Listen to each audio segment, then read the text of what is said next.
Барлықтарыңызға қайырлы күн достар, менің каналыма қош келдіңіздер. Каналға тіркеліп, видеоға лайк басуды ұмытпаңыздар.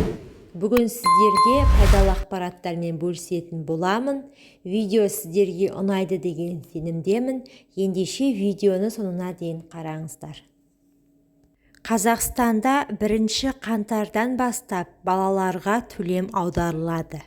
Қаражатты алу үшін не істеу керек?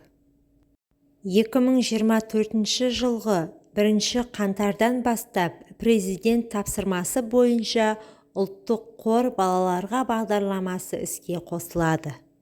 Оның шарты бойынша барлық кәмелетке толмаған ұлттық қордың инвестициялық кірісінің 50%-ын жыл сайын алатын болады. Бірыңғай жинақтаушы зейнетақы қорының мәліметінше, өткен жылдары балаларға есептелген сомалар ұлттық қор активтерінің бір бөлігі ретінде инвестициялана береді.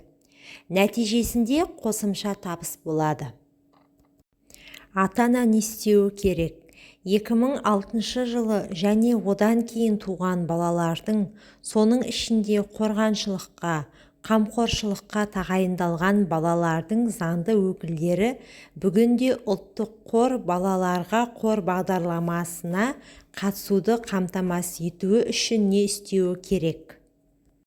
Баланың жеке басын куәландыратын құжатты балалардың азаматтығын анықтау үшін оның ішінде ЖСН алу керек. Мәліметтердің болуын және дұрыстығын тексеру, тегі, аты, әкесінің аты, туған жылы, кәмелетке толмаған баланың ЖСН және азаматтығы. Электрондық үкімет веб-порталындағы балалар туралы ақпарат бөліміндегі жеке кабинетте балалар туралы ақпараттың бар жоғын тексеріңіз. Төлемдер қайда түседі? Жобаның операторы мақсатты жинақтардың есебін жүргізетін және төлемдерін жүзеге асыратын бірыңғай жинақтаушы зейнетақы қоры болып табылады. Мақсатты талаптар мен мақсатты жинақтарды есепке алу доллармен жүргізілетін болады. Бірыңғай жинақтаушы зейнетақы қоры сайтында баланың ЖСН-ін пайдалана отырып, оның нысаналы талаптарға қатысушылар санатына қосылуы туралы ақпаратты тексеріп, аударым сомасын білуге болады.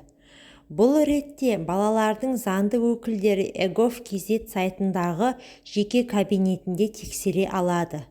Балалар туралы мәліметтер бөлімінде әрбір жыл үшін нысаналы талаптардың сомасына есептелген нысаналы талаптардың және инвестициялық табыстың сомалары туралы деректер.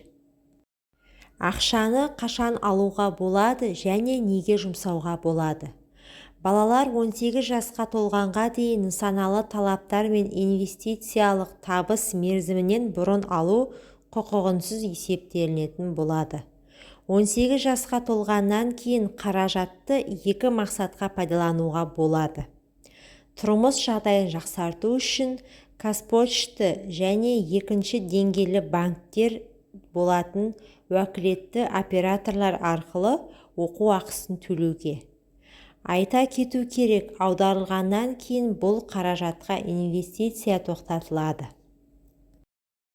Қандай жағдайларда аударым тоқтатылады?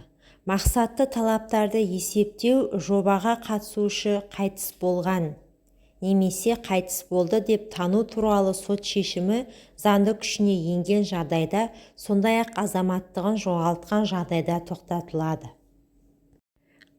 Қайтыс болған жағдайда мұрагерлер заңда белгіленген тәртіппен бірыңғай жинақтаушы зейнетақы қорына мақсатты жинақтарды алуға өтініш бере алады. Қандай жағдайларда жинақталған қаражатты алу мүмкін болмайды? Қазақстаннан тұрақты тұруға басқа елге кеткен адамдар ұлттық қор қаражатын пайдалану құқығынан айырылады. Егер бала кәмелетке толған соң 10 жыл ішінде мақсатты жинақ талап етілмесе, олар оның жеке зейнетақы шотына түседі. Ал оларды алу Қазақстан Республикасының заңнамасына сәйкес жүзеге асырылады.